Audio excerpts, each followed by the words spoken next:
We have more of the Welsh's top pitching prospects up next on Fantasy Baseball Today in 5.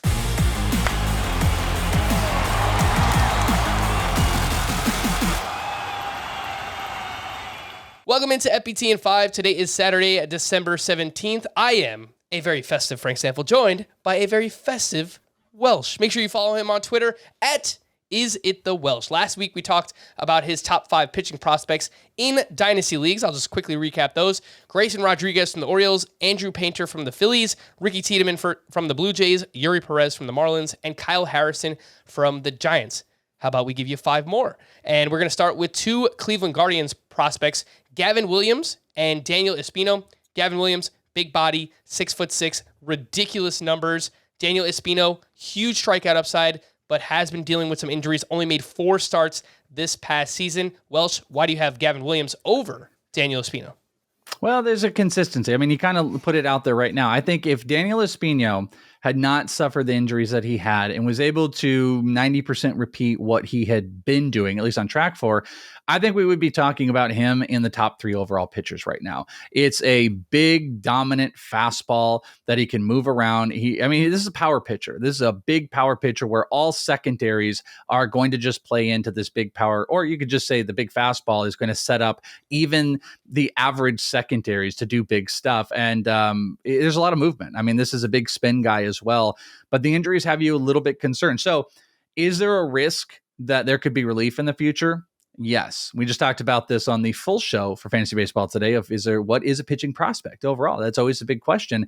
Gavin Williams does have the floor. He's a big bodied guy. Physically, these guys look very different. 250, 6'6" for Gavin Williams. It's a big power curveball that's put in with a fastball that he sets up. He's been working on a changeup.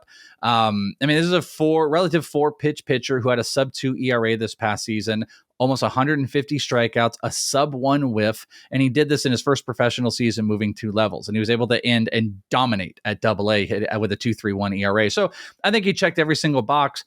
I think the floor with solid upside exists with Gavin Williams, but I do think the sky's the limit with Daniel Espino. But I would like an Espino, not 1-for-1, maybe closer actually, but like an Alex Reyes. Alex Reyes was almost a unanimous number 1 overall starting pitching prospect with a big power fastball and slider that I think it could go the same direction. Could it all fall apart by injury after injury stacked? Yes, it could with Espino, but if everything comes together, Espino has the ability and I think the work ethic overall to make this work. So it just depends. It's kind of your flavor. Do you want to play the big upside? Go with Espino. You're going to get enough upside, but you get a massive floor with Gavin Williams. Really 2 great options to choose from. All right, next up on this list, we see Hunter Brown from the Astros. Had a breakout year, and he did it all at the PCL. 2.55 ERA, 1.08 whip, 23 games, 14 starts. And that's what I want to ask you about here, Welsh. I think that he can make an impact this season, Hunter Brown. I just don't know, is it going to be consistently in the rotation? Is he going to be a swing man? Is he going to bounce back and forth? What are you thinking with Hunter Brown? Yeah, I think you're bringing up all the right questions that you have to have because, Baby Verlander, as they call him, emulated him in many ways and has the same kind of pitching motion, dominated in the minor leagues, big strikeout numbers, has got 3 big pitches, curveball, slider, fastball. He looks phenomenal. And the team seems to be bought in. There's been some trade rumors out there that may have involved him. But I think this team, in a lot of different ways, injuries could push them into a 6-man rotation, which works well for him because it limits the innings. There's also a guy or two, and I think we talked about it, Luis Garcia, that what if they even make that move to push him in to the bullpen? Or maybe they just switch off midseason. I think they need to get Hunter Brown going. I think they want to get Hunter Brown going. He is a core piece. He's everything that they wanted out of Forrest Whitley, except you have consistency, you have command, and you don't have consistent injuries. The only consistency with Forrest Whitley is he is hurt every single year and cannot finish and cannot, do anything really right. Unfortunately, Hunter Brown is the exact opposite of that. He's the type of pitcher that you bank on. And I think they could press it a little bit light early on, but I think towards the back end to half of the season, we're going to be looking at Hunter Brown as the guy in this rotation. Hopefully, unless they haven't moved him in a big trade, which, like I said, there are some rumors, and that might tell us a lot as well. Last 2 names we're going to talk about here today. Brandon Pfaadt from the Diamondbacks. If you're trying to figure out how to spell that, that's Pfaadt, the last name there, Brandon Pfaadt. And the last one will be Taj Bradley from the Tampa Bay Rays. Welsh, there's a lot of hype right now, a lot of excitement about Brandon Pfaadt, who has crazy strikeout upside. He's 24 years old, could make an impact as soon as this season. Maybe Taj Bradley as well later on in the year. Not sure that he has the same upside as some of these other pitchers that we talked about, predominantly fastball cutter. I still like him quite a bit, but man, Brandon Pfaadt is someone that people are very excited about.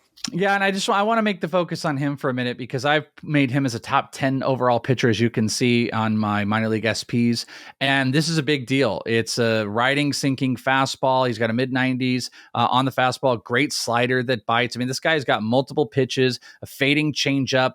And this past season, he led all the minor leagues in strikeouts, 218. He's the only minor league pitcher to do so. He had a 30% K percentage, with a 25.9 walk minus K percentage. That means it's like a 4% walk rate, which is phenomenal. 1.78 walk per nine with almost a 12 K per nine. Those are crazy numbers. And he dominated in the PCL.